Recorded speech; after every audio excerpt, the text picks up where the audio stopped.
মাটির হবে বিছানা, এসেছো একা যাবে একা, সঙ্গে কেহ যাবে না। এসেছো একা যাবে একা, সঙ্গে কেহ যাবে না। কিন্তু সেদিন ডাক পড়িবে কবর মাঝে শুইতে, জোগাড় কিছু করছ বন্ধু তার মাঝে বিছাইতে। জোগাড় কিছু করছ বন্ধু তার মাঝে বিছাইতে। লক্ষ কোটি মধুরা বয়ে করছ বালা খানা, হীরা মণি মুক্তা দিয়ে পালঙ্কের বিছানা। হীরা মণি মুক্তা দিয়ে পালঙ্কের বিছানা। এমন জায়গা যাইতে হবে যে ঘরে নাই সাথী, এমন ঘরে রইতে হবে যে ঘরে নাই বাতি। এমন ঘরে রইতে হবে যে ঘরে নাই বাতি। দাদা গেছে বাবা গেছে, দাদা গেছেন বাবা গেছে, কেউ তো ফিরে এলেন না। এমনি ভাবে যাইতে হবে তোরা কেনে বুঝিস না। এমনি ভাবে যাইতে হবে তোরা কেনে বুঝিস না। সাধের ছেলে চলে যাবে আর তো আবার ডাকবে না। পরনের বিবি চলে যাবে আর তো ঘরে ফিরবে না। পরনের বিবি চলে যাবে আর তো ঘরে ফিরবে না। মাটির বাড়ি মাটির ঘর, মাটির হবে বিছানা, এসেছো একা যাবে একা, সঙ্গে কেহ যাবে না। নারে তাকবীর। আজকে জলসার জগতময় শ্রদ্ধেয় সভাপতি সাহেব, উপস্থিত উলামায়ে কেরাম, সামনে বসে থাকা ইসলাম দরদি দিন দরদি ভাই ও বাবাজিরা, পর্দানশীল মায়েরা খালারা, সমস্ত তারিফ ও গুণগান সে মহান আল্লাহ তাবারাক ওয়া তাআলার জন্য, যে মহান আল্লাহ তাবারাক ওয়া তাআলা আজকে ঠান্ডার সমাতে শীতের রাত্রে নরম গরম বিছানাকে ত্যাগ করে এই পিন্ডালের তলাতে একত্রিত হয়ে বসে কিছু বলার ও শোনার তৌফিক দিয়েছেন। তাই আমরা আল্লাহ তাবারাক ওয়া তাআলার প্রশংসা করি। অন্তর থেকে মহব্বতের সাথে সকলেই পড়েন আলহামদুলিল্লাহ। একটু জোর করে পড়বেন না ভাই, আলহামদুলিল্লাহ। তারপর আমাদের শেষ নবী হযরতে মুহাম্মদ রাসূলুল্লাহ পড়েন সাল্লাল্লাহু আলাইহি ওয়াসাল্লামের পর ওয়াগনন দারুদ শরীফ শান্তির ধারা বর্ষিত হোক, আমিন। আল্লাহুম্মা সাল্লি আলাইহি আল্লাহুম্মা বারিক আলাইহি। ভাই মুসলমান, আজকে আমি আপনাদের সামনে কোরআন মাজিদের 114টা সূরার মধ্যে সব থেকে আগে আল্লাহ তাবারাক ওয়া তাআলা যে সূরাটাকে অর্থাৎ যে সূরার আয়াতকে নাজিল করেছেন সে আয়াত আমি আপনাদের সামনে তেলাওয়াত করেছি। আল্লাহ তাবারাক ওয়া তাআলা কেন 5খানা আয়াত প্রথমে নাজিল করেছেন? আয়াতকে নাজিল করে আল্লাহ তাবারাক ওয়া তাআলা দুনিয়ার মানুষকে কি মেসেজ দিয়েছেন, সে কোরআন থেকে আমরা আয়াত থেকে কি সবক পাবো বা সবক নেওয়া দরকার বা নিতে হবে, এগুলা জানার দরকার। কোরআন মাজিদের 114টা সূরার মধ্যে কোনো এমন একটা সূরা নেই যে বিনা উদ্দেশ্যে আল্লাহ তাবারক ওয়া তাআলা দুনিয়াতে দিয়েছেন। একটা সূরা দূরের কথা, এক একটা আয়াতের আল্লাহ তাবারক ওয়া তাআলার উদ্দেশ্য আছে। আর শুধু আমাদের লাভ, আমাদের কল্যাণের জন্য আল্লাহ তাবারক ওয়া তাআলা পাক পবিত্র কোরআনকে দিয়েছেন। ভাই মুসলমান, আল্লাহ তাবারক ওয়া তাআলা আয়াতে কি বলছেন আপনারা শুনেছেন, জানছেন। আমার নবী মুহাম্মদ সাল্লাল্লাহু আলাইহি সাল্লাম যখন জন্ম নেন, মক্কার হালাত, মক্কার অবস্থা কি ছিল জানেন? জেনা ব্যভিচার হতো খুলেআম, গুন্ডাগার্দি হতো, লড়াই ঝগড়া হতো। যদি কোনো বেটি ছেলে বাড়িতে জন্ম নিত, কত বাপ এমন ছিল বেটিকে জিন্দা জমিনে পুঁতা দিত, গাড়ে দিত। সুবহানাল্লাহ, এর থেকে বড় পাপ আছে আর কিছু? মানুষকে মেরে গাড়ে দেওয়া একটা আলাদা কথা, আর জিন্দা মাটি চাপিয়ে গাড়ে দেওয়া এটা আলাদা কথা। বুঝেন কত বড় জুলুম অত্যাচার হতো। যদি খানদানে খানদানতে লড়াই, গ্রামে গ্রামে লড়াই, এক মানুষ আরেক মানুষের সাথে লড়াই, যুগ যুগ ধরে লড়াই চলতো। কতদূর যুগ ধরতো জানেন? আমার আপনার সাথে লড়াই হলো, হয়তো একটা যদি মার্ডারও হয়ে গেল, 2 বছর 4 বছর 5 বছর 10 বছরে কম্প্রোমাইজ করে ওটাকে শেষ করে দিই নাকি? কিন্তু ওদের লড়াই কি ছিল জানেন? যুদ্ধ চলছে, ইউয়াকে মারছে, ওয়াকে মারছে, ওয়াকে মারছে, ওয়াকে মারছে, এই করতে করতে যার সাথে ঝামেলা, ওই বাপ ওই দাদু যদি বদলা নিতে না পারত, মরার টাইমে ওর বেটারাকে ডাকতো, ডেকে ওসিয়াত করতো, শোন রে, ওর সাথে আমার ঝামেলা জমিন নিয়ে বা আর কোনো জিনিস নিয়ে, আমি তো বদলা নিতে পারলো না রে বেটারা, কিন্তু তোরা ছাড়বি না, তোরা বদলা নিবি। যুগ যুগ ধরে লড়াই যুদ্ধ চলতো। মদ আম ছিল, মদ আম, বাড়িতে মদ, রাস্তাতে মদ, বাজারে মদ, যেখানে সেখানে মদ, শরাব, আম ছিল। যদি কোনো মেয়ে ছেলের স্বামী মারা যেত, মহিলার পুরুষ মারা যেত, ওকে পুরুষ খাকি বলে, ডাহিন খাকি বলে কত মানুষ জিন্দা জ্বালিয়ে দিত। আর কত মানুষ 1 বছর পর্যন্ত এখানটা ঘরে তাকে বন্ধ করে রাখতো, ওখানেই খানা পিনা সব কিছু করতো। কত জুলুম অত্যাচার। এক কথা, দুনিয়াতে কোনো এমন পাপ, দুনিয়াতে কোনো এমন গুনাহ ছিল না যে মক্কার মানুষেরা করত না।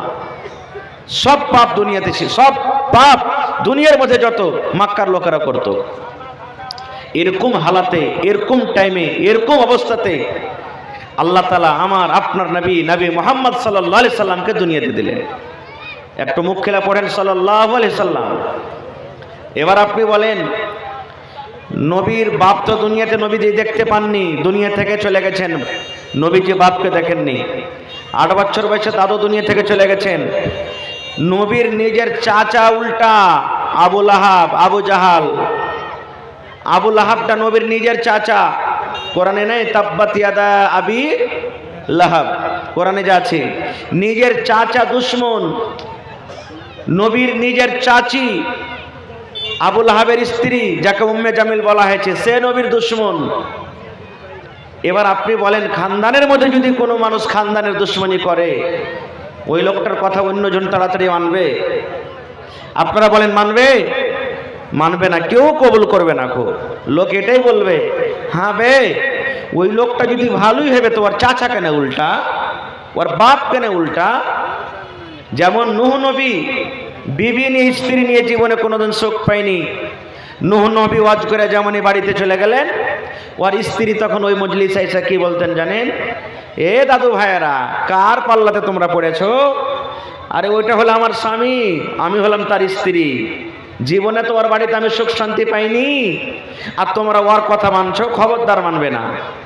আল্লাহর কোরআন বলছেন, নূহ নবী 900 বছর পর্যন্ত দুনিয়াতে ওয়াজ নসিহত করেছেন, তাবলীগ করেছেন। কত বছর? 9 বছর নয়, 900 900 কিংবা 950 বছর দুনিয়াতে ওয়াজ নসিহত করেছেন। লাইলাও ওয়া নাহারা, আল্লাহর কোরআন নিজে বলছেন দিনে রাতে এক, ঠান্ডা গরম রোদ বাতাস কিছুই বুঝাবুঝি করেনি। সুবহানাল্লাহ। ডেকেছেন দিনের দিকে, কিন্তু সামান্য কয়েকটা লোক তার কথা মেনেছেন। কেন? স্ত্রী তার উল্টা।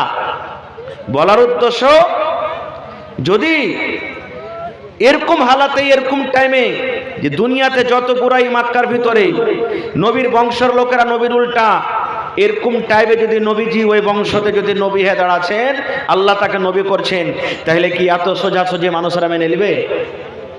নবীকে নবী বলে স্বীকার করে নেবে? সুবহানাল্লাহ। ভাই মুসলমান, এরকম টাইমে এরকম অবস্থাতে আল্লাহ তাবারাক ওয়া তাআলা কোরআন আয়াত দিলেন, ইকরা আয়াত দিলেন। এর মানে কি? লম্বা ঘটনা আছে, আমি ওদিকে যাব না। আল্লাহ রাব্বুল আলামিন প্রথমে আল্লাহ রাব্বুল আলামিন নবীকে কথা বললেন না, হে তুমি নামাজ পড়ো। নবীজি তুমি নামাজ পড়ো, আল্লাহ রাব্বুল আলামিন এটা কথা বললেন না। নবী তুমি রোজা রাখো, তোমার উম্মতকে রাখতে বলো, এই কথা বললেন না। যাকাত দাও, এই কথা বললেন না। পর্দাশীল হয়ে থাকো, এই কথা বললেন না। হে নবী হজ করতে যাও, এই কথা বললেন না। মদ পান করিও না, শরাব পান করিও না, এই কথা বললেন না। জেনা ব্যভিচার করিও না, এই কথা বললেন না। দুনিয়াতে যত রকম পাপ রয়েছে, গুনাহ রয়েছে, আল্লাহ রাব্বুল আলামিন একটারও কথা বললেন না এই পাপটা করিও না, ওই পাপ করিও না, ওই পাপ করিও না, ওই গুনাহ করিও না, এই গুনাহ করিও না। আল্লাহ রাব্বুল আলামিন সর্বপ্রথম যেটা নবীকে তোহফা দান করলেন, সর্বপ্রথম যেটা ওহী করলেন, সেটা হলো ইকরা, হে নবী তুমি পড়ো। পড়ার কথাটা বলেছেন, পড়ার কথাটা বলেছেন। কেন পড়ার কথাটা বললে? আপনারা জানেন, মানুষ যখন পড়বে, মানুষ যখন লিখবে, পড়ালেখা যখন তার পূর্ণ হয়ে যাবে, ওই লোকটা জানতে পারবে জেনা করতে হয় না রে, ওই লোকটা জানতে পারবে সুদ খাইতে হয় না, ওই লোকটা জানতে পারবে মিথ্যা কথা বলতে হয় না, ওই লোকটা জানতে পারবে আমানতে খেয়ানত করতে হয় না, ওই লোকটা জানতে পারবে মদ পান করতে হয় না, ওই লোকটা জানতে পারবে যাকাতের মাল দিতে হয়, ওই লোকটা জানতে পারবে নামাজ পড়িতে হয়, ওই লোকটা জানতে হবে হজ করতে হয়। সব রকম ইবাদত বান্দেগি করা জানবে এবং ইবাদত বান্দেগি করার তারিকা জানবে। এই জন্য আল্লাহ রাব্বুল আমিন সর্বপ্রথম নবীকে যেটা ওহী দিয়েছেন, কোরআনের যেটা আয়াত আল্লাহ দিয়েছেন, সেটার নাম হলো ইকরা, হে নবী তুমি পড়ো। আজকে হলেন মাদ্রাসার ছাত্র, এই চালা ভাই, এই চালা ভাই, তোমাকে যে বললো যে এখন চললে 1.5 ঘন্টা লেগে, সব থেকে আগে ইকরা। এবার আপনারাকে বলি, আমি আপনার ছেলে হিসাবে, ভাই হিসাবে বলছি, কেউ মনে দুঃখ নেবেন না। আজকে কতটি মাওলানা বসে আছি আমরা, কেউ 8 বছর পরে মাওলানা হয়েছে, কেউ 10 বছর পড়েছেন, কেউ 15 বছর হয়েছেন, কেউ 5 বছর হয়েছেন। 5 বছর আগে তো হয়নি কেউ, 5 বছর পরে নাকি? জোরে বলেন, হয়েছে না হয়নি? এবার বন্ধুরে, এ আমার মাওলানা আলী মুর্তাজা সাহেব যদি নামাজ পড়ে, আমার কাজী সাহেব যদি নামাজ পড়ে, আমার মাওলানা গুলজার সাহেব যদি নামাজ পড়ে, 8 বছর 10 বছর পড়ালেখা পরে এরা বায়াত বাণী শিখেছে, এরা তাশাহুদ শিখেছে, এরা জানাজার নামাজের দোয়া শিখেছে, ঈদের নামাজ কেমন করে পড়তে হবে শিখেছে, 5 ওয়াক্ত নামাজ পড়া কেমন করে শিখেছে, ঈদ বকরিদের নামাজ পড়ার তারিকা শিখেছে। এবার জীবনে কত ভাই এমন আছেন একদিনও মাদ্রাসা যায়নি, কোনো মাওলানার কাছেও বসেননি। তাহলে বলেন বন্ধুরে, এদের নামাজ আর আপনাদের নামাজ কি বরাবর হতে পারে? পারে? কোনোদিন হবে না। কেন? আপনারা বেটা বেটিকে মাদ্রাসাতে পড়েছেন, এটা মাদ্রাসার জালসা নাকি? দেখবেন আপনার বেটি পড়িতে গেল, মাদ্রাসাতে পড়িতে গেল, 4 দিন 5 দিন 7 দিন 10 দিন হয়ে গেল, একটা দোয়া রটিয়া রটিয়া মৌলবীরা পড় হয়।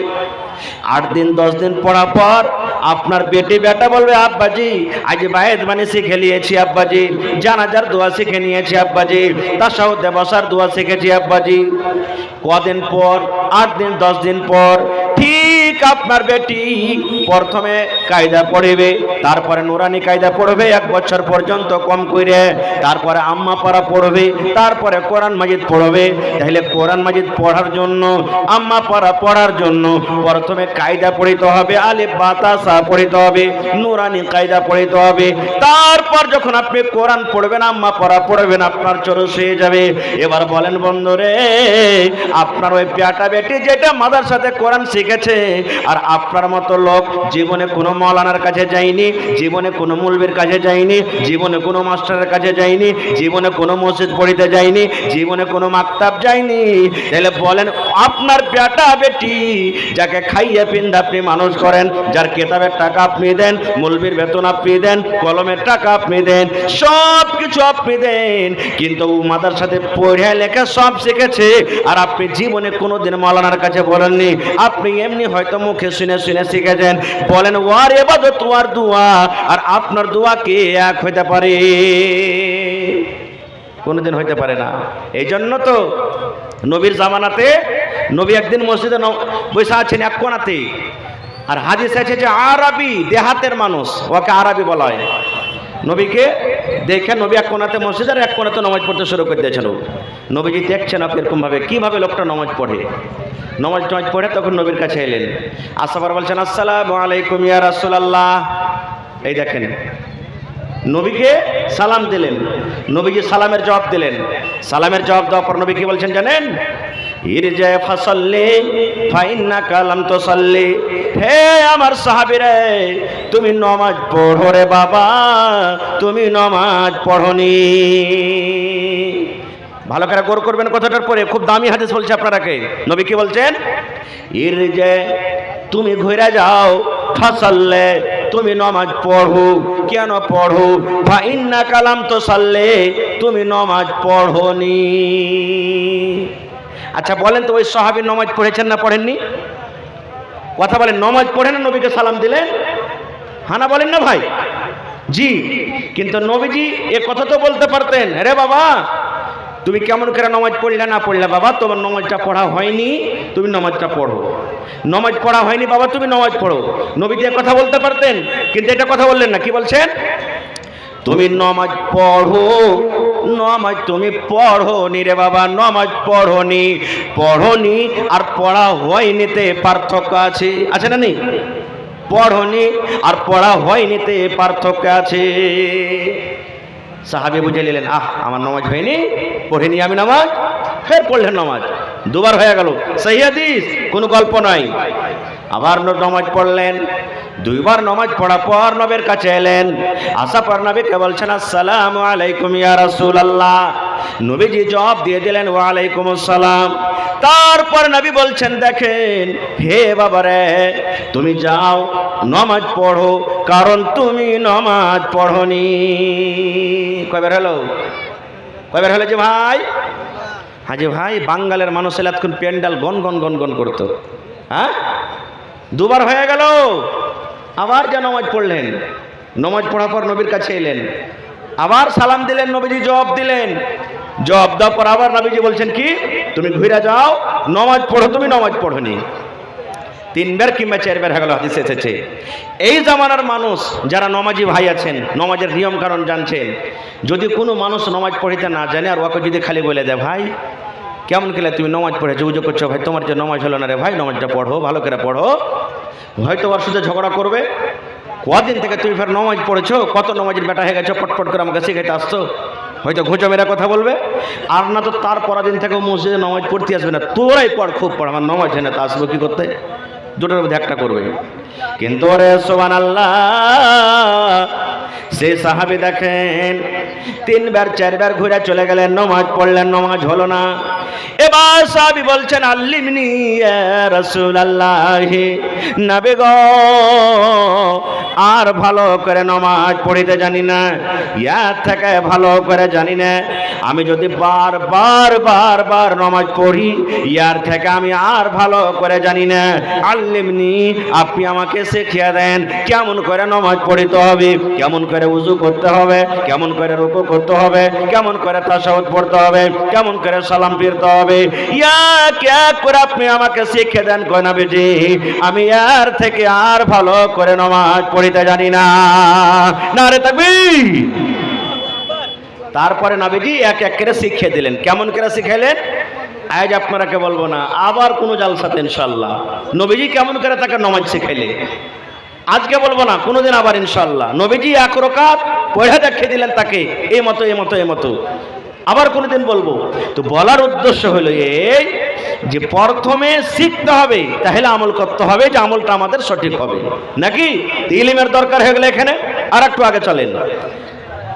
আজকে আমি আপনাদের এখানে এসেছি, আপনাকে সালাম দিয়েছি, আসসালামু আলাইকুম, নাকি যারা বলেন দিয়েছি না তিনি, এর মানে কি হলো আসসালামু আলাইকুম। ভালো করে শিখবেন রে ভাই, আজকে এসেছেন কিছু নিয়ে যাব সাথে মনে করে। আসসালামু আলাইকুম এর মানে হলো আল্লাহর সালামতি তোমার পরে নাজিল হোক, আল্লাহর রহমত তোমার পরে নাজিল হোক, আল্লাহর দয়া তোমার পরে নাজিল হোক। কত সুন্দর দোয়া। সালাম খালি মুসলমানকে দিতে হবে না, নবী বলেছেন মুসলমান তুমি দেখছো যে মুসলমান, ওকে চিনহ বা নাই চিনহ তুমি সালাম করো। আর একটা হাদিস আছে ইজা লাকিতাহু ফাসাল্লি আলাইহি, যখন কোনো মুসলমানের সাথে তোমার দেখা হবে ওকে তুমি সালাম দিয়ে দাও। এবার আপনি বলেন স্কুল থেকে বাড়ি গেছেন, মাঠ থেকে বাড়ি গেছেন, বাজার থেকে বাড়ি গেছেন, আর আর স্ত্রী কেউ বাড়িতে আছে কেউ নেই, সালাম দিতে হবে না হবে না? জোরে বলেন সালাম দিতে হবে না হবে না? দিচ্ছি সালাম, মানে ও মুসলমান নয় নাকি? রাসূল যে বলেছেন যে মুসলমানের সাথে দেখা হলেই তুমি সালাম দিয়ে দাও। এখানে বলা হয়নি যে তোমার বিবি কি বাপ কি মা, সেই বাড়ি এলে কে সালাম দেয় যে মৌলানা জি না, আমারকে সালাম কি জানেন, যেমনি ঘাসের বোঝা ফেললো, মোটর সাইকেল লাগানো, সাইকেল লাগানো, কবে গুধার মা কোন যাবে শালা হার আমি কোনটা চলে গেছে রে, সব কবিগালাকে খেললে এই ওই হ্যান তার করে আমার চলতে লাগবে। এই গুধার মা, গুধির মা, পল্টুর মা, ঝাটনের মা, হ্যাঁ কালনের মা, এই আমারকে কথা। সুবহানাল্লাহ। না, সালাম দিতে হবে, স্ত্রী আপনার না, সালাম দিতে হবে। তো নবীজি বলেছেন সালাম, সালাম দেওয়ার দেখেন কত নেকি। আজকে যেমন জালসা শুনছে, নবীর দরবারে একটা মজলিস লেগে আছে, মজলিস চলছে, গল্প সল্প দিনের কথা চলছে, আর একটা লোক মজলিস আইলেন, আসাফার নবীকে বলছেন, মানে সব মজলিসকে আসসালামু আলাইকুম এতখানি দিয়ে বসে গেলেন। বোঝা গেল কি, যদি মিটিং চলছে মসজিদে নামাজ পড়ছে, আপনি পিছে থেকে গেলেন তো সালাম দিয়ে দেন আপনি, এতে থেকে বোঝা গেল একটা সালাম দেন। এটা মনে করিয়েন না নামাজ যে পড়ছে যে মৌলানা তো ওকে ফের সালাম দেবো কেন করে, না সালাম দিয়ে দেন আপনি। খাইতে বসে আছে কেউ, মেলায় মানুষ বলবে হাট খাইতে বসে আছে সালাম দেবো কেন করে, সালাম দেন আপনি। খেয়ে গেল মানে খাইতে বসে সালাম দাও যে, ভাত দাও যে, ডাল দাও যে, পানি দাও যে, মানে এগুলো সব জায়গায় হয়ে গেল। কোচি না কহি না এগুলো বলে সালাম তো হলে একটা দুয়া, এটা কেন যাই হবে না? রসুল যেটা জবাব দিতে মানা করেছে একটা হালাতে, কি নাপাকির হালাতে। কেমন নাপাকি? আপনি ঝাড়া ফিরতে বসে আছেন, পেশাব করতে বসে আছেন, কোনো ভাই রাস্তা দিয়ে হেঁটে চলে গেল আর আপনাকে সালাম দিয়ে দিল আসসালামু আলাইকুম, তো বসে বসে আপনি জবাব দিয়ে দিন না ওয়ালাইকুম সালাম ভাই, বসে বসে জবাব দিতে হবে না কো। নবী বলেছেন সালাম দেওয়ার কাম সালাম দেওয়া চলে গেল, তোমার পেশাব পায়খানা থেকে যখন তুমি ফারিগ হয়ে যাবে, তারপর নবী বলেছেন তুমি জবাব দাও ওয়া আলাইকুমুস সালাম। এই সময়তে জবাব দিতে হবে না, তাছাড়া জবাব দিতে হবে। খারজা হোক, একটা সাহাবী সালাম দিলেন মজলিসে এসে আসসালামু আলাইকুম, নবী বললেন 10টা নেকি পেয়ে গেল। কয়টা নেকি? শুধু আসসালামু আলাইকুম বলাতে 10টা নেকি হয়ে গেল আপনার। টাকা লাগলো না রে ভাই, পয়সা খরচা হলো না, কষ্ট হলো না, মুখখানে কালি হেলিয়ে দিলেন আসসালামু আলাইকুম, নবী বললেন 10টা নেকি পেয়ে গেল। লোকটা বসে গেলেন।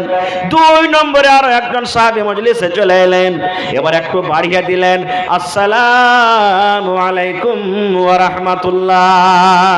কি বাড়াইলে? ওয়া রাহমাতুল্লাহ। এর মানে হলো আল্লাহর সালামতি তোমার পরে হোক, ওয়া রাহমাতুল্লাহি, এবং আল্লাহর রহমত তোমার পরে নাজিল হোক। কত সুন্দর দোয়া। এই কথাটা বলে বসে গেলেন। নবী বলছেন 20টা নাকি পেয়ে গেল। আসসালামু আলাইকুমে 10টা আর ওয়া রাহমাতুল্লাহতে 10টা, তো কয়টা হলো? 20টা নাকি পেয়ে গেল। আবার একজন সাহাবী মজলিসে এসে বলছেন, আসসালামু আলাইকুম ওয়া রাহমাতুল্লাহি ওয়া বারাকাতুহু। বারাকাতুহু বাড়িয়ে দিলেন একটা। তখন নবী বললেন, 30টা নেকি পেয়ে নিল রে, 30টা নেকি পেয়ে গেল। আসসালামু আলাইকুম 10টা, ওয়া রাহমাতুল্লাহি 10টা, আসসালামু আলাইকুম ওয়া রাহমাতুল্লাহি ওয়া বারাকাতুহু আর বারাকাতুহুতে 10টা। পূর্ণ সালাম যদি কেহ দেয়, নবী বললেন 30 খানা নেকি তার রেজিস্টারে চড়িয়ে দেওয়া হলো। এবার যে যত চাঙ্গা করে সালাম দিবে, আপনাকে চাঙ্গা করে জবাব দিতে হবে। কত মানুষ সালাম দিবে, তাহলে জি হ্যাক হ্যাক করছে, মানে ইশারা করছে, আপনাকে ডাকছে, এমনি করে মুড়ি হিলিয়ে দিলে। কত মানুষও মুড়ি হিলাবে, মানে তুই মুড়ি হিলিয়ে দিলে তো যা, তুই মুড়ি হিলিয়ে যা, তুইও চলে যা। হয়েছে না, হয় না? জি না।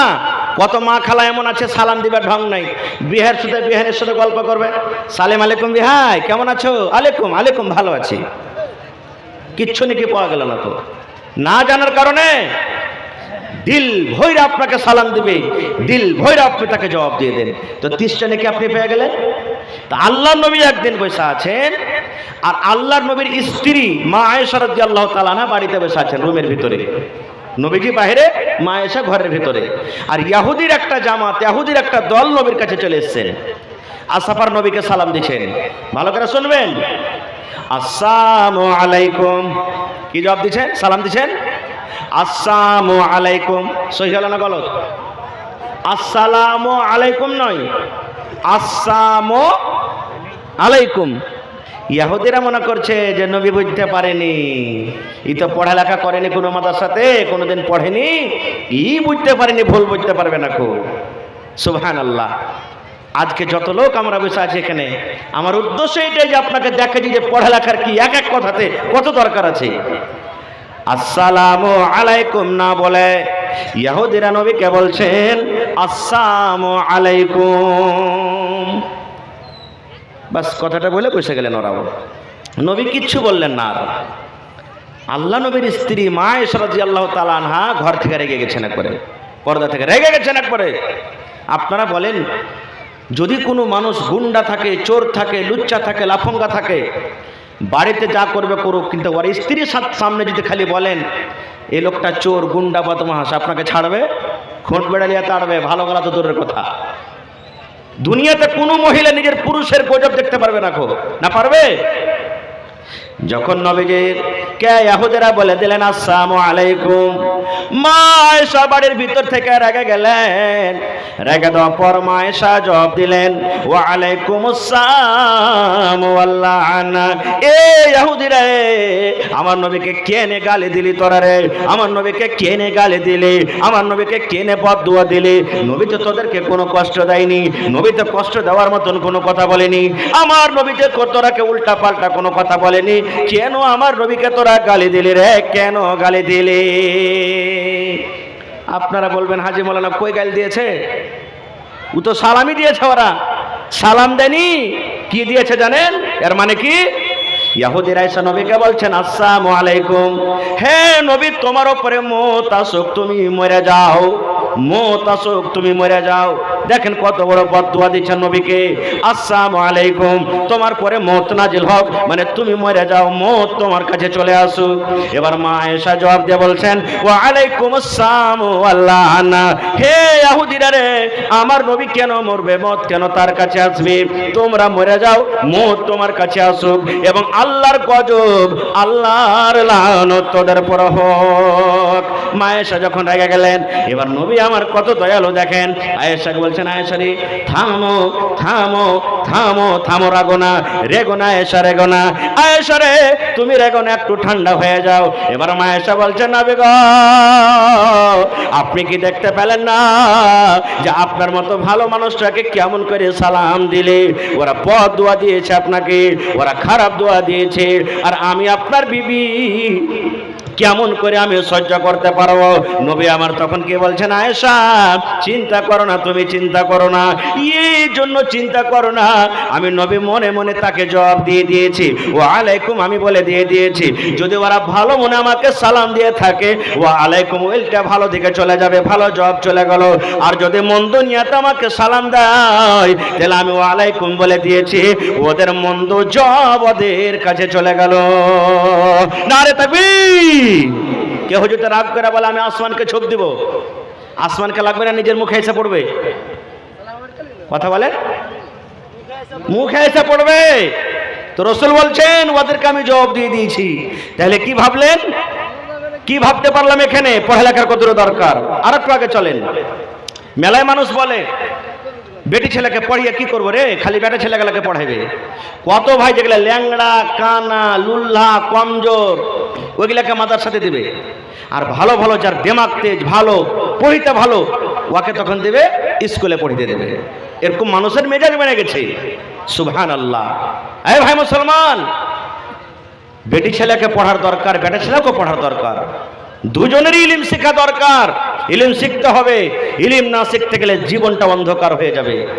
আজকে দেখেন শেরশাবাদে তালাক, কোনো গ্রাম এমন নেই যে মাসে কম করে একটাও তালাক হয় না, আছে না নেই? কেন হয়েছে জানেন? ইলমের কারণে। আর কারণটা কি? ছোট বয়সে বিয়ে দিয়ে দেওয়া। এই 12 বছর 14 বছর বিয়ে হইলো, কুয়াশা চিপতে গেলে দুধ বাড়াইবে, আমরা বিয়ে দিয়ে দিলাম।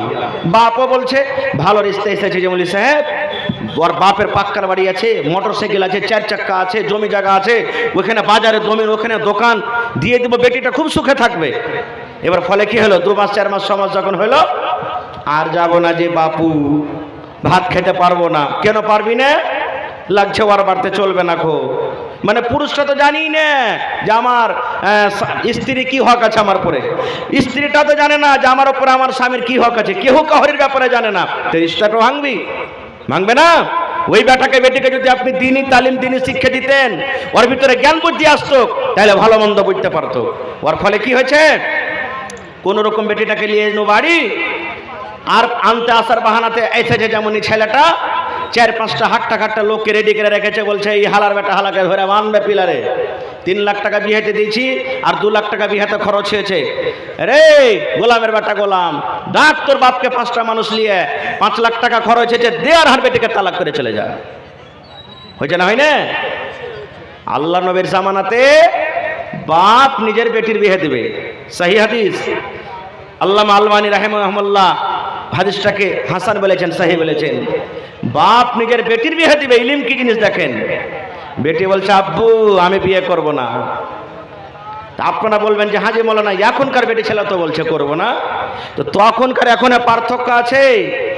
এখনকার বেটি ছেলেকে খালি যদি কেউ বলে দেয় যে তোমাকে আমি ভালোবাসি, তোমার জন্য আমি পাগল হয়ে গেছি, আর এমন পাগল হবে সে আবার ছেলের সাথে যে নিজের খানদানের মা বাপের মান সম্মান কিছু দেখা দেখি করবে না। ছেলেটাকে যদি কেউ বলে দেয় কোন বেটি ছেলে আই লাভ ইউ, আমি তোমাকে ভালোবাসি, হয়ে গেল। ওই ছেলেটাও নিজের মান সম্মান খানদান ইজ্জত দেখবে না, সবকে মার্ডার করে দিবে। এখনকার এটা হয়েছে। নবীর জামানাতে বাপ বলছেন বেটির বিয়ে দিব, বেটি ইনকার করছে আমি করব না। খুব বাপ চলে গেলেন নবীর কাছে। নবীকে বলি কোন রাস্তা যদি বের হয়, নবীকে বললেন আল্লাহ নবী গো বেটির বিয়ে দেব আমি।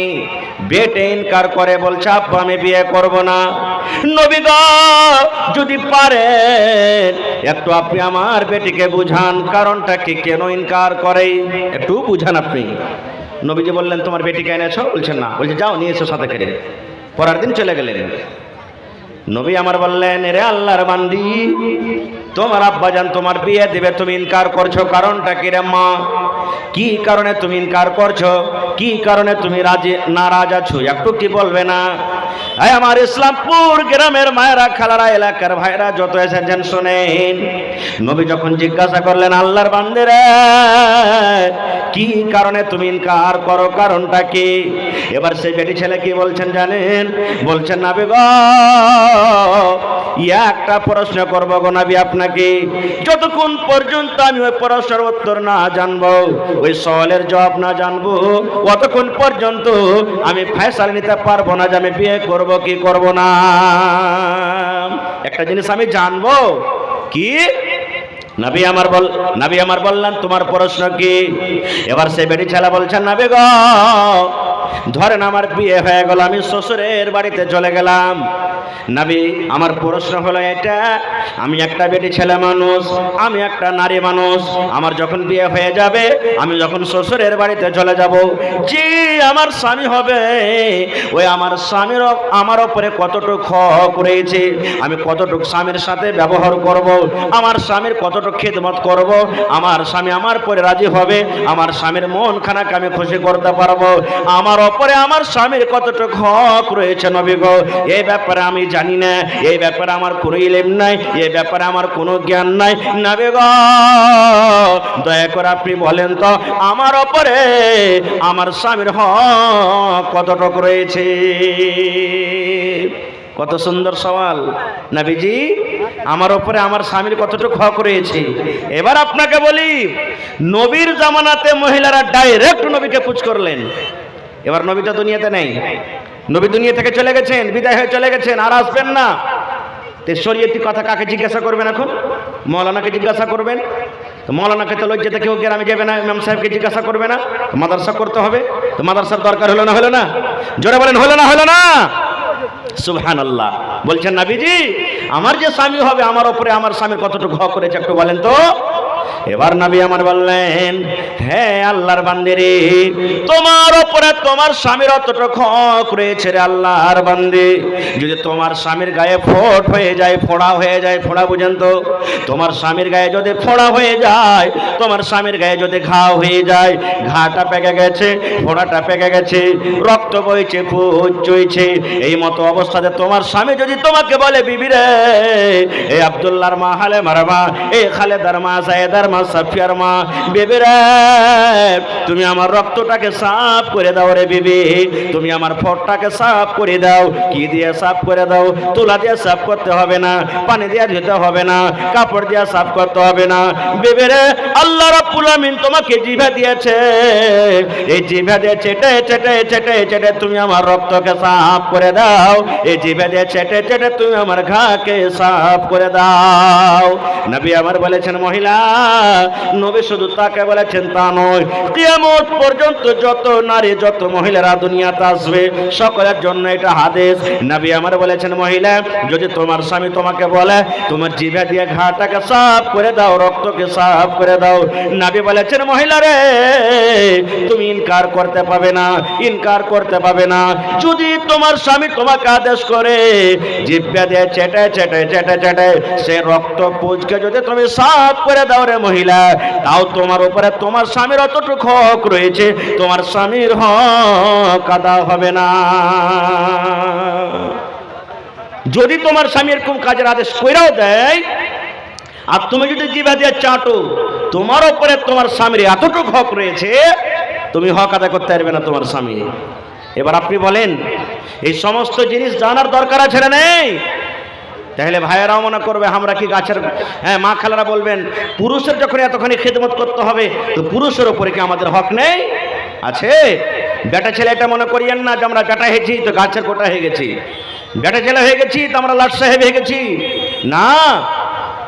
আপনি যখন বিবির কাছ থেকে খেদমত নেবেন, আপনি যখন বিবিকে বলবেন কাপড়টা সাফ করে দাও, তরকারি রান্না করে দাও, ভাত রান্না করে দাও, বাড়ি ঘর ঝাড় দিয়ে দাও, সমস্ত জিনিসের তুমি দেখরেখ করো, এই মতো মুসলমান নবী আমার বলেছেন তোমার স্ত্রীর হাত বাড়াইতে হবে, তোমাকে সাহায্য করতে হবে। কেমন সাহায্য করতে হবে?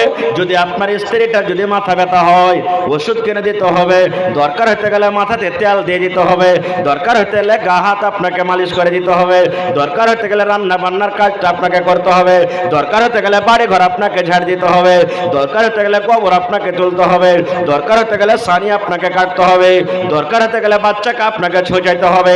সব রকম একটা মেয়ে ছেলে যা করে, ওর যখন শরীরটা খারাপ হবে আপনাকে এ টু জেড আপনাকে সব কাম আপনাকে করতে হবে।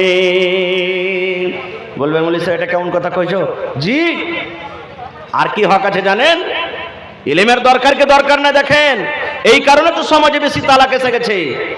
আল্লাহ নবীর জামানাতে একজন সাহাবী নবীকে বলছেন, হুজুর সব তো জানলাম বুঝলাম, তা আমরা তো পুরুষ মানুষ, আমাদের ওপরে আমাদের বিবির কি হক আছে একটু বলেন তো।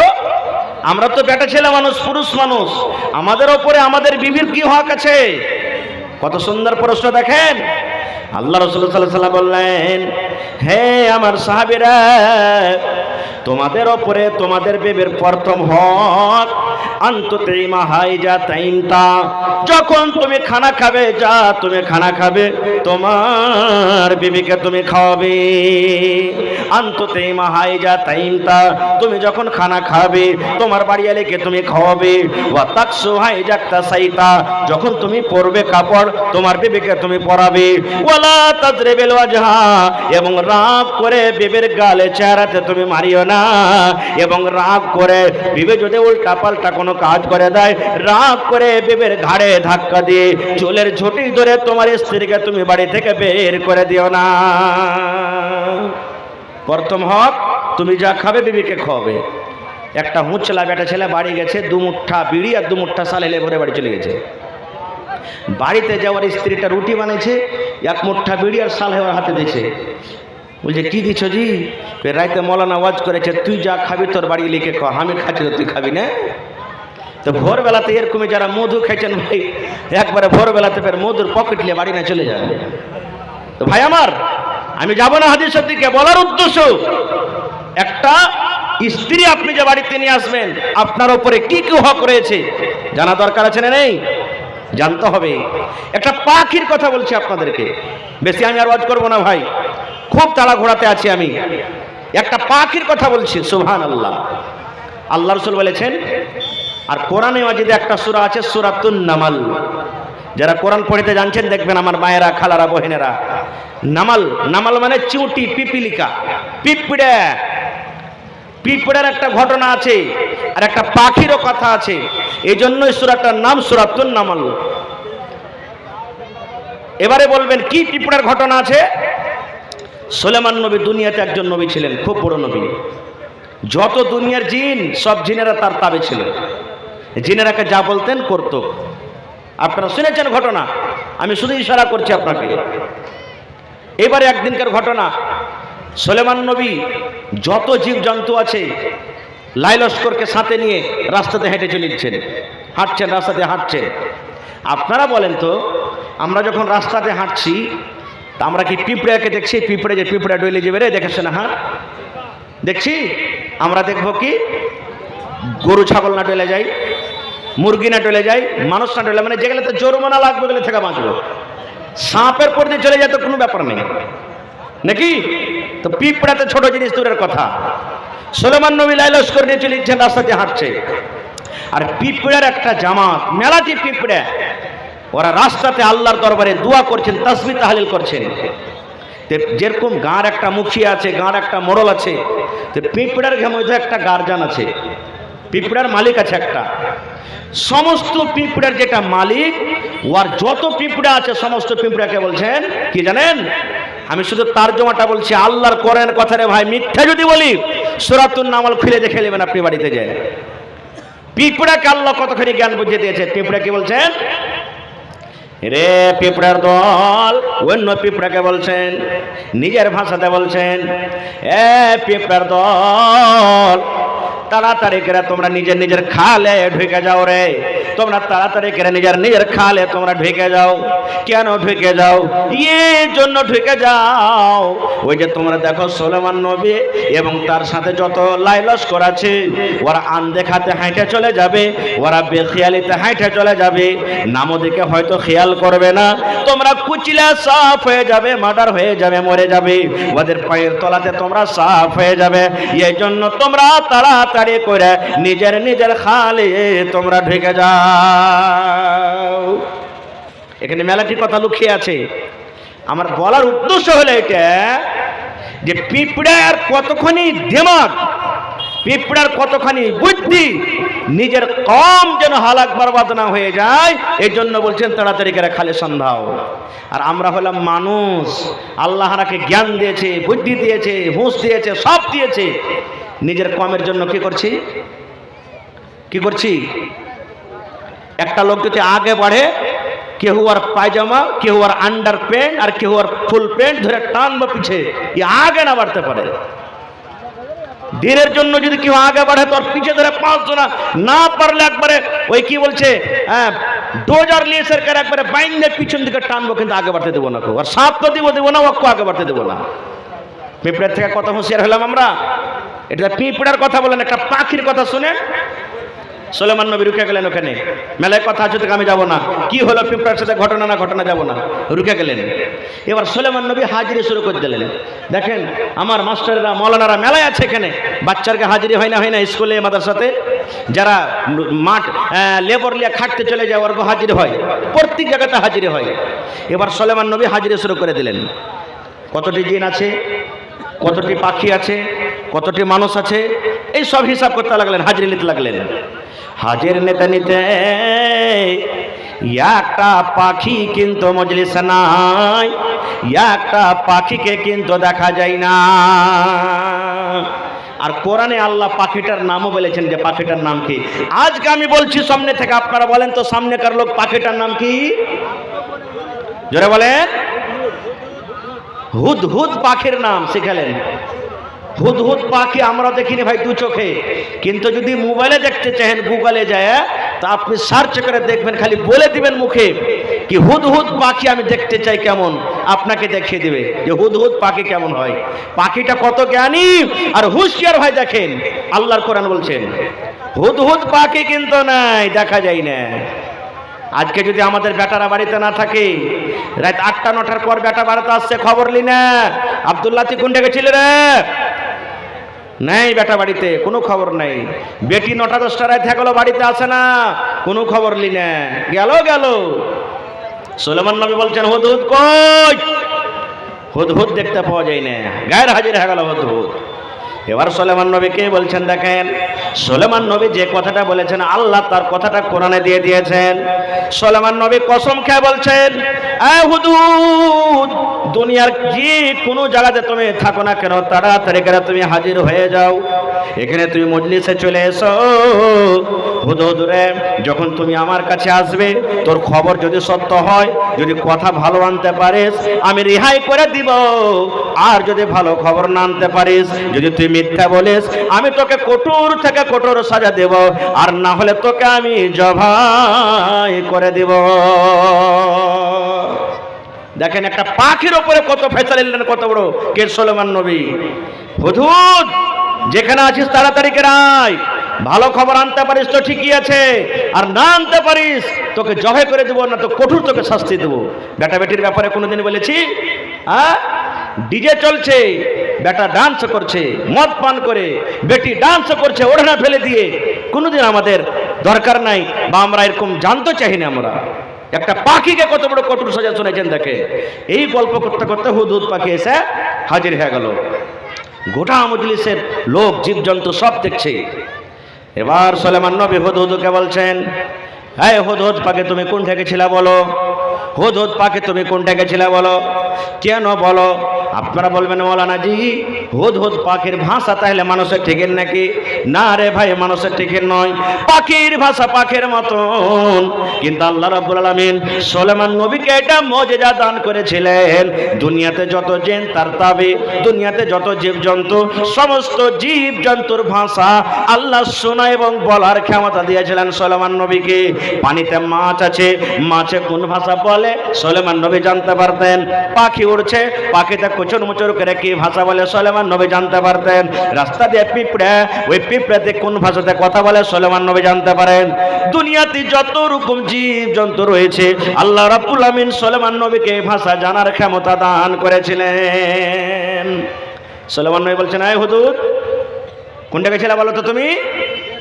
দেখেন হুদহুদ পাখি কি কইছে, ওরে আল্লাহ সুবহানাল্লাহ, একটু গৌর করেন ভাই আল্লাহর কথার দিকে। হুদহুদ পাখি বলছেন, সুলেমান নবী যা বলবো মিথ্যা বলবো না, যা বলবো সত্য বলবো। কি আমি সত্য বলবো? সুলাইমান নবী, আমি একটা এমন দেশ চলে গেলাম, আপনার এখান থেকে উড়তে উড়তে উড়তে এমন জায়গা চলে গেলাম, এমনই দেশ থেকে আমি উড়ে এলাম, ওই দেশের নাম হলো মুলকে সাবা। সাবা দেশ আমি চলে গেলাম, সাবা জায়গা আমি চলে গেলাম, ওই মুলকে সাবাত আমি দেখলাম ওইখানকার যে রাজা, ওইখানকার যে রানী, ওরে আল্লাহ, একজন হলো মহিলা, একজন হলো নারী। ভালো তাবারক ভাই, বিসমিল্লাহ পহিলা দাম 100 টাকায় যে হলো। হ্যাঁ, আরো মানে কমসে কম এক পারা কোরআনের দাম 1000 টাকা নেব ইনশাআল্লাহ। 500 টাকা, তো 500 আর 400 100 600 হয়ে গেল। বিসমিল্লাহ এক পারা কোরআনের দাম লিব হার ভাই তাবারকের কাছে ইনশাআল্লাহ। মেলা জায়গাতে জালসাতে দান দেয় হার ভাই, ইনশাআল্লাহ আজও দিবে। 400 টাকা 500 টাকা লিখলেন। হ্যাঁ, 500 টাকা লিখলেন তাবারাক হোসেন খানাঘাট বাড়ি, আর এখন নগদ করে দিয়েছেন 500 টাকা। মাশাআল্লাহ। হ্যাঁ, 600 টাকা। আচ্ছা লেখেলেন, আমি দোয়া করে দিয়েছি ভাই, 1 ঘন্টাটা খালি বলে দিই। ঠিক আছে, মা মারা গেছে। আচ্ছা, দোয়া করে দিয়েছি। এইবারে হুদহুদ কি বলছে? সুলাইমান নবী, একটা দেশ আমি গেছিলাম, দেশটার নাম হলো মুলকে সাবা। ওই দেশের যে রাজা, ওই দেশের যে রানী, একজন হলো মহিলা। আপনারা বলবেন যে তাহলে রাজা মায়ালক হলো তো কি হয়ে গেল? মায়ালক রাজা হলো তো কি হয়ে গেল? কেন কথা বলছে যে ওখানকার রাজা হলো মহিলা, নারী? উদ্দেশ্য কোনোদিন আমার বলবো, আজকে নয়, যে মহিলারা রাজা বনতে পাবে কি পাবে না, আর একদিন কোনোদিন বলবো। তারপর আর কি বলছেন সুলাইমান নবী? আর কি জানেন? ওই দেশের মানুষেরা আল্লাহকে মানে না, আল্লাহর পূজা করে না, ওরা পাথরের পূজা করে, ওরা আকাশের পূজা করে, ওরা চাঁদের পূজা করে, ওরা মাটির পূজা করে, ওরা গাছের পূজা করে, বিভিন্ন রকম পূজা করে, ওরা কিন্তু আল্লাহর পূজা করে না। তাহলে বোঝা গেল পাখির কত বড় দিমাগ। আল্লাহ বাদ দিয়ে অন্য জিনিসের পূজা করাটা পাখি বরদাস্ত করতে পারলো না, সহ্য করতে পারলো না, তা আমি আপনি কেমন করে সহ্য করব? কেমন করে সহ্য করব? ভূত ডাকার জন্য, জিন ডাকার জন্য রুগী বসে আছে সামনে, আগরবাতি ধরিয়ে দিয়েছি, তুলসীর পাত দিয়ে দিয়েছি, পেয়ারা রসগোল্লা দিয়ে দিয়েছি, আর সুন্দর করে জিনকে ডাকছি। কেমন করে? কালো কালো তুলসীর পাত মাগো, কালো দরিয়ার পানি, কোথায় আছো আতরা ডাকনি, ছাঁচো দরিয়ার পানি মাগো, ছাঁচো দরিয়ার পানি। একবার টাটি ফড়কা ভেঙে চলাতে ভূত। জেনেলেন ইলিমের কমি। নবীর হাদিস, মৌলানা বসে আছে, জিজ্ঞাসা করবেন এই ধরনের মন্ত্র পড়ে যদি মরা যায় আর তওবা না করে, আল্লাহর জাহান্নাম ছাড়া দোসরা জায়গা নেই, কোনোদিন জান্নাত পাবে না। খুব এত বড় পাপ আর গুনাহ। এবারে তখন সুলাইমান নবী বলছেন, পাখি তুই যেটা বলছিস সত্য বলছিস? হ্যাঁ, আমি কোনো মিথ্যা কথা বলি না। সুলাইমান নবী বলছেন, এক কাম কর, একখানা চিঠি তুই আমার নিয়ে চলে যা। কোথায়? ওইখানকার রাজাকে তুই দিয়ে দে, ওইখানকার তুই রানীকে দিয়ে দে, ওইখানকার তুই রানীটাকে চিঠি দিয়ে দে। এবার সুলাইমান নবী চিঠি লিখতে লাগলেন, ইন্নাহু মিন সুলাইমানা ওয়া ইন্নাহু বিসমিল্লাহির রহমানির রহিম। কোরআন মাজিদ সূরা নামালে 2টা সূরা আছে, দেখবেন পড়ে। একটা সুলাইমান নবী বেলকেস, মুলকে সাবার রানীর নাম হলো বেলকেস। বেলকেসকে যখন চিঠি লিখলেন, পাখি হুদহুদকে দিয়ে পাঠালেন, তখন শুরুতে বিসমিল্লাহির রহমানির রহিম লিখেছিলেন, আর একটা শুরুর সূরার বিসমিল্লাহ যেটা প্রত্যেক সূরাতে আছে। আর কোরআনে একটা সূরা আছে সূরাতুত তাওবা, ওতে কিন্তু বিসমিল্লাহ একটাও নেই। কেন নাই? কোনোদিন বলবো। বলার উদ্দেশ্য, পাখি চিঠি নিয়ে চলে গেল। চিঠি নিয়ে যাওয়ার পর কেমন করে চিঠি দিলে, তারপরে কি হলো? তারপরে কি হলো? ওখানকার লোক মুসলমান হলো না হলো না? আল্লাহ হায়াত রাখাত আবার কোনোদিন বলবো। তবে বলার উদ্দেশ্য হলো, দেখেন পাখির কতটুকু জ্ঞান বুদ্ধি। পিঁপড়ার কথা একটা বললাম, পিঁপড়ার কতটুকু জ্ঞান বুদ্ধি। আরে ভাই, আজকে এত বড়খান গ্রামে একটা মাদ্রাসা আছে, মাদ্রাসার দরকার আছে না নেই বলেন আপনারা? এটা মাদ্রাসা ছাড়া তার মনে অন্য মাদ্রাসা নেই গ্রামে? না আছে? এটাই প্রথম মাদ্রাসা। যেই মাদ্রাসার তালিম জরুরি, আল্লাহ রাসূলের হাদিস, তলাবুল ইলমে ফারিজাতুন আলা কুল্লি মুসলিম। প্রত্যেক মুসলমান, নর হোক কিংবা নারী হোক, তার জন্য ইলম শেখাটা হলো ফরজ। ইলম শিখতেই হবে, ইলম না শিখলে হবে না। আমরা ছোট মানুষ বাচ্চারাকে পেটে মাদ্রাসাতে বেটা বেটিরাকে, আপনাদের মতন মানুষ, বড় বড় মানুষ নবীর দরবারে ইলম শিখেছেন। হযরত আবু বকর রাদিয়াল্লাহু তাআলা ইলম শিখেছেন, হযরত আবু হুরায়রা রাদিয়াল্লাহু তাআলা ইলম শিখেছেন, উমর ফারুক রাদিয়াল্লাহু তাআলা ইলম শিখেছেন, আব্দুর রহমান রাদিয়াল্লাহু তাআলা, যত বড় বড় সাহাবী নবীর দরবারে ইলম শিখেছেন, ইলম কোনোদিন লজ্জা করেনি। এই জন্য ভাই মাদ্রাসার দরকার। আজকে দেখেন মাদ্রাসার পরে কত আক্রমণ, মসজিদের পরে কত আক্রমণ, কত মুসলমানের সাথে জিল্লতি হয়েছে। কেন? এই তালিমের কারণে। আজকে আমরা তালিমে পিছিয়ে আছি। প্রত্যেক জায়গাতে তালিমের দরকার, নামাজে তালিমের দরকার, রোজাতে তালিমের দরকার, যাকাতে তালিমের দরকার, কোর্টে ইলমের দরকার, কাছারিতে ইলমের দরকার, ট্রেনে ইলমের দরকার, ইবাদত বান্দিকে ইলমের দরকার, বিয়াতে ইলমের দরকার, হ্যাঁ আপনার কি বলছে জানাজাতে ইলমের দরকার, সব জায়গাতে ইলমের দরকার আছে। এই জন্য ভাই ইলম একটা জরুরি, ইলম শেখাইতে হবে, শিখতে হবে ভাই মুসলমান। আর ইলম শিখতে গেলে ছেলেপিলের পিছে খরচ করতে হবে, বিনা খরচে হবে না। আজকে যে আপনারা জড়ো হয়ে আছেন, একটু যদি লাইনটা পালিয়ে যায় হো হাল্লা শুরু হয়ে যাবে, কত রকম আপনারা রাগ করবেন। তো আপনারা বলেন এই জার্নিটার চলছে, তাহলে এখানে লাইন আসছে, আর জার্নিটারে তেল দেওয়া আছে, তাহলে জার্নিটার চাল চলছে। বিনা তেলে জার্নিটার কোনোদিন জীবনে চলবে না।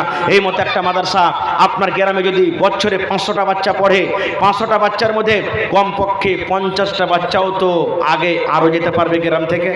এখানে কিছু বড় হলো, লাইন ধরলো, তারপরে আগে চলে যাবে। একদিনই কেউ বড় মানুষ হতে পারবে না, একদিনই মৌলানা, মুফতি, মাস্টার, ডাক্তার কেউ হইতে পারবে না কেউ। এই জন্য ইলম দরকার আছে, ইলম জরুরি আছে। আর ইলমের জন্য আপনাকে আগে বাড়তে হবে, খরচ করতে হবে, টাকা দিতে হবে, পয়সা দিতে হবে, দৌলত দিতে হবে, সময় দিতে হবে, মশওয়ারা দিতে হবে, ভালো জ্ঞান ভালো বুদ্ধি দিতে হবে। আপনি দুনিয়া থেকে চলে যাবেন রাগ ঝাল করে, কার কি নেবেন? কিচ্ছু নিতে পারবেন না। কমপক্ষে এরকম দিনই একটা যদি দ্বারা কায়েম করে যেতে পারেন, মরার পর কমসে কম সাদকায়ে জারিয়া তো আপনার হয়ে যাবে। আল্লাহ রাসূলের হাদিস, ইজামাত আল ইনসান, মানুষ যখন মরে যায় সব আমল বন্ধ হয়ে যায়, 3টা আমল ছাড়া। তার মধ্যে একটা হলো কি?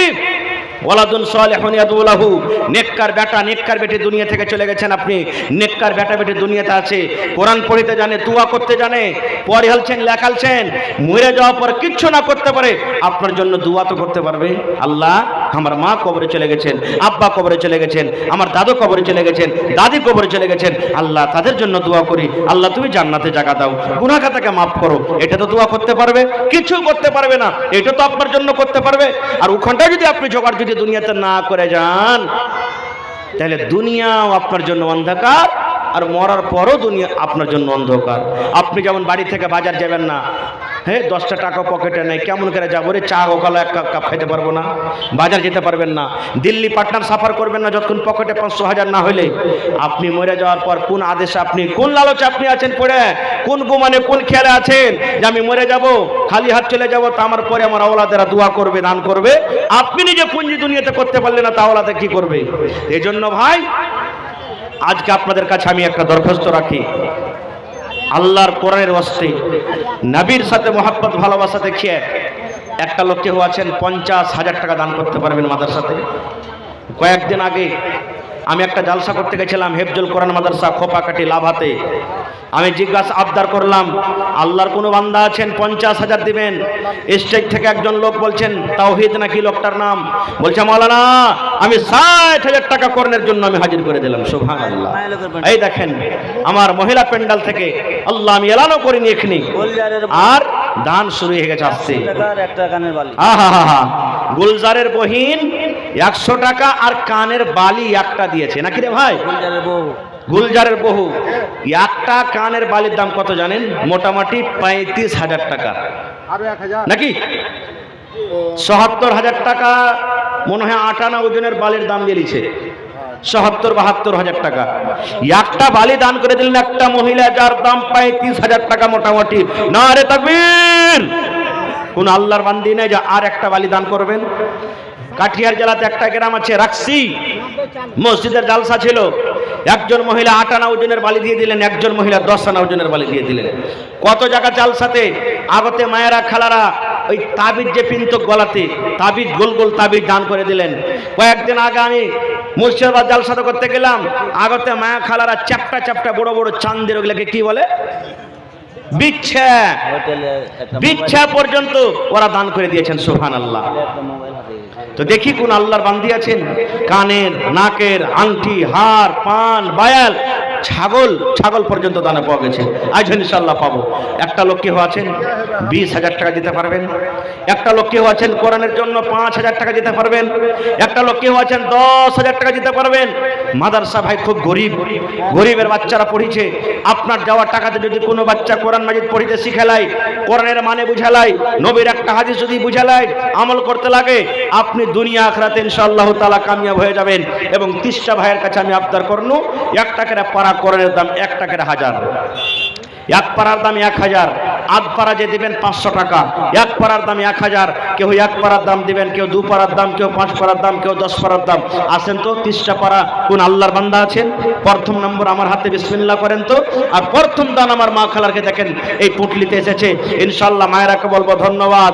আরো চাদর ঘুরছে বহিনেরা, আপনারা মন দিয়ে আরো চাদরে দান করেন। মাশাআল্লাহ, জাযাকাল্লাহ। রব্বানা যালামনা আনফুসানা ওয়া ইল্লাম তাগফির লানা ওয়া তারহামনা লানাকুনান্না মিনাল খাসিরিন।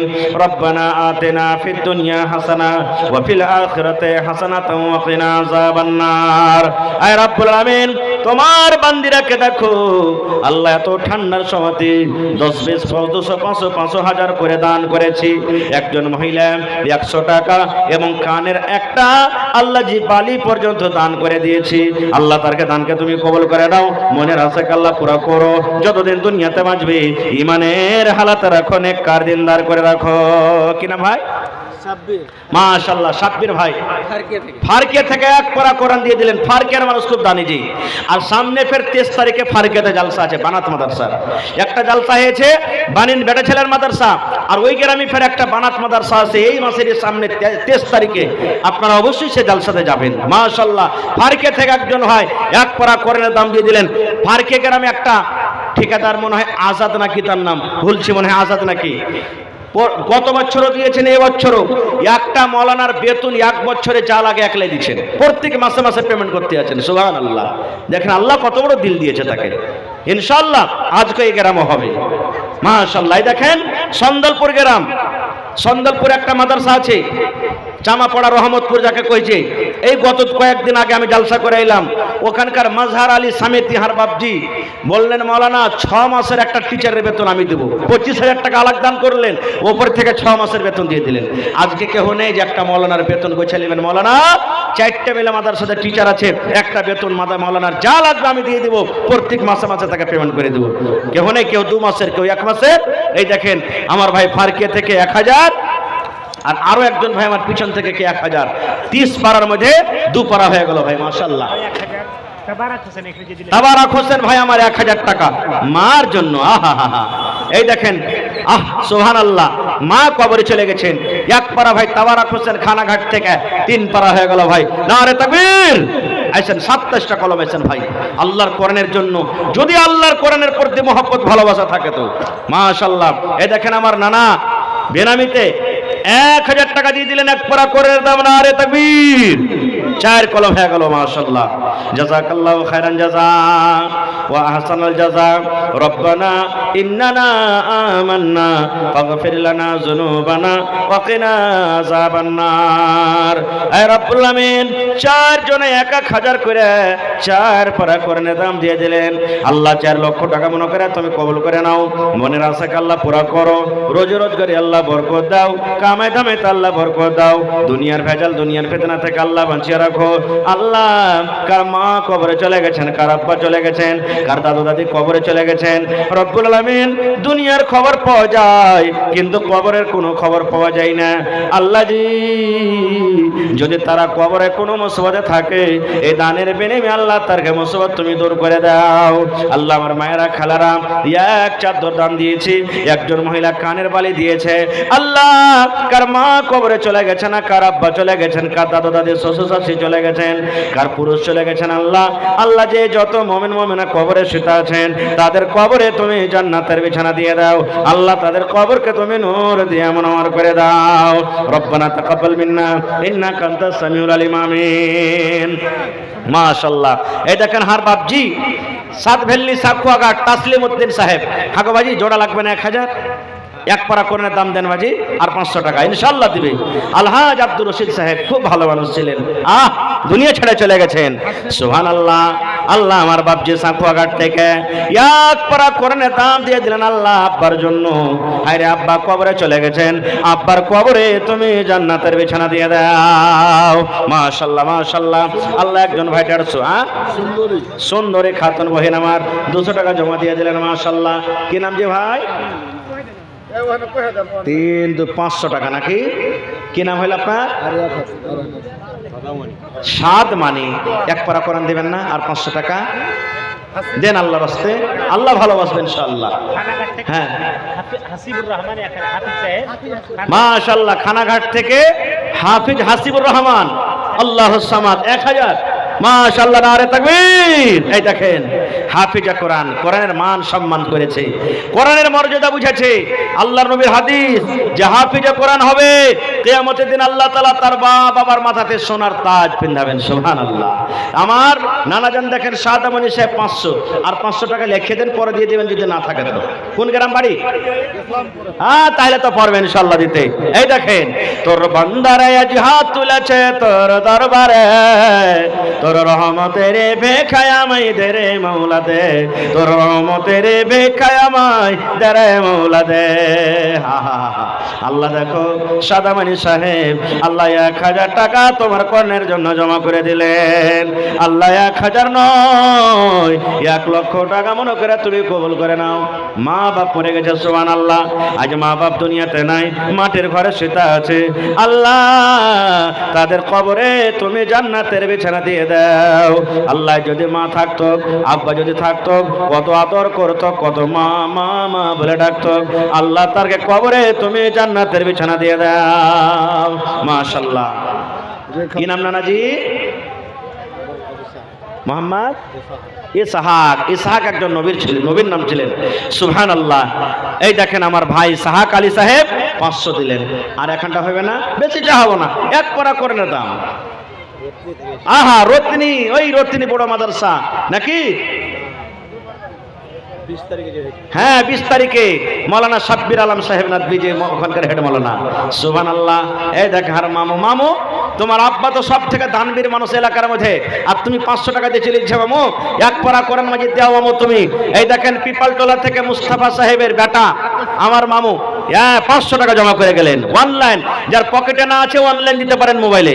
মাশাআল্লাহ। আল্লাহ 500 টাকা জমা দিয়ে দিলেন।